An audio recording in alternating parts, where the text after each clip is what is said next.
ਉਹੀ ਭਗਵੰਤ ਮਾਨ ਆ ਭਰਾਵੋ, ਜਿਹੜੇ ਦੇ ਮਗਰ ਲਾਈਨਾਂ ਦਾ ਕਾਫਲਾ ਨਹੀਂ ਟੁੱਟਦਾ। ਤੇ ਅੱਜ ਦੇਖ ਲਓ ਤੁਸੀਂ ਵੀ ਕਿੰਨੀਆਂ ਕੁ ਗੱਡੀਆਂ ਆ ਰਹੀਆਂ ਤੇ ਕਿੰਨੇ ਕੁ ਲੋਕ ਆ ਨਾਲ, ਕਿੰਨੇ ਕੁ ਉਹ ਆ। ਸਾਈਨ ਨਹੀਂ ਕੀਤੇ ਤੇਰੇ ਕੇਜਰੀਵਾਲ 3 ਕੁ ਮਹੀਨਿਆਂ 'ਚ ਦਿਵਾਲਾ ਨਿਕਲ ਗਿਆ। ਦੇਖ ਲਓ ਮੂਹਰੇ ਵੀ ਕਿੰਨੀ ਹੈਗਾ।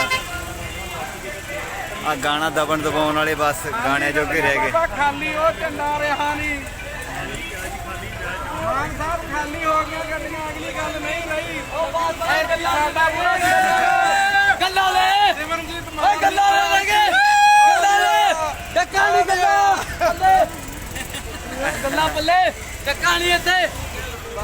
ਕੋਈ ਨਾ ਮਾਨ ਤੂੰ ਆ ਕੋਟਵਾਇਆ ਆਪਾਂ ਕੋਈ ਨਹੀਂ ਗੱਲਾਂ ਗੱਲੇ। ਆ ਦੇਖੋ ਬਈ ਖਾਲੀ ਗੱਡੀਆਂ ਜਮਾਂ ਕੋਈ ਵਿੱਚ ਨਹੀਂ, ਖਾਲੀ ਗੱਡੀਆਂ ਓਏ ਜਮਾਂ ਖਾਲੀ ਸੁੱਤੇ ਜਾਂਦੇ ਆ ਵਿੱਚ ਪਏ। ਗੱਡੀਆਂ ਦੇਖ ਸਕਦੇ ਹੋ। ਪੰਜਾਬ ਦਾ ਸੀਐਮ ਹੋਵੇ ਤੇ ਲੋਕਾਂ ਦਾ ਮੋਹ 3 ਮਹੀਨਿਆਂ 'ਚ ਭੰਗ ਹੋ ਚੁੱਕਿਆ।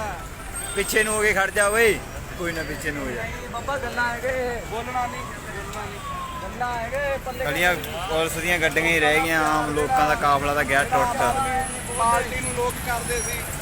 ਅੱਜ ਆ ਨੌਜਵਾਨ ਜਿਹੜਾ ਦਾ ਹੜ੍ਹ ਆਇਆ ਵਾ ਸੀ ਇਨਕਲਾਬ ਲਿਆਉਣ ਨੂੰ, ਬਿਲਕੁਲ ਚਿਹਰੇ ਮਝਾਏ ਹੋਏ ਆ। ਖਾਲੀ ਗੱਡੀਆਂ, ਇੱਕ ਇੱਕ ਦੋ ਦੋ ਨੌਜਵਾਨ ਬੈਠੇ ਆ। ਲੋਕਾਂ ਦਾ ਜਿਹੜਾ ਪਿਆਰ ਸੀ ਆ ਦੇਖ ਸਕਦੇ ਹੋ, 3 ਜਾਣੇ ਬੈਠੇ ਆ। ਖਾਲੀ ਆ, ਕੋਈ ਮਗਰ ਨਹੀਂ। ਗੱਡੀ 'ਚ ਇੱਕ ਇੱਕ ਜਾਣਾ। ਇਹਦੇ 'ਚ ਵੀ 3 ਜਾਣੇ ਬੈਠੇ ਆ। ਆ ਦੇਖੋ ਗੱਡੀ 'ਚ ਦੇਖ ਲਓ ਕਿੰਨੀ ਕੁ ਗੱਡੀ ਭਰੀ ਆ ਭਰਾ। ਹੋ ਚੁੱਕਿਆ ਆਮ ਆਦਮੀ ਪਾਰਟੀ ਤੋਂ ਇਨਕਲਾਬ ਲਿਆਉਂਦੇ ਅੱਗੇ ਵੀ ਦੇਖ ਲਿਆ। ਤੇ ਨੌਜਵਾਨ ਕਿੰਨੇ ਹੀ ਮਾਰ ਦਿੱਤੇ। ਸਿੱਧੂ ਮੂਸੇਵਾਲਾ ਕਰਕੇ ਜਿਹੜਾ ਬਹੁਤ ਜ਼ਿਆਦਾ ਆਮ ਆਦਮੀ ਪਾਰਟੀ ਜਾਂਦਾ ਜਾਂਦਾ ਬੈਠਾ। ਖਾਲੀ ਗੱਡੀਆਂ ਪੁਲਿਸ ਦੀਆਂ ਪੁਲਿਸ ਆ ਕੱਲੀ ਪੁਲਿਸ ਪੁਲਿਸ। ਪ੍ਰਸ਼ਾਸਨ ਪੰਜਾਬ ਦਾ ਦਿਸ ਰਿਹਾ। ਜਿਹੜੇ ਨੌਜਵਾਨ ਸੀ ਉਹ ਨਾਲ ਨਹੀਂ। ਓਏ ਆ ਜਾਓ ਪਾਰਟੀ ਤੇ ਲੋੜਾ ਲਾਉਣਗੇ। ਨਹੀਂ ਵੀ ਆਊਗੀ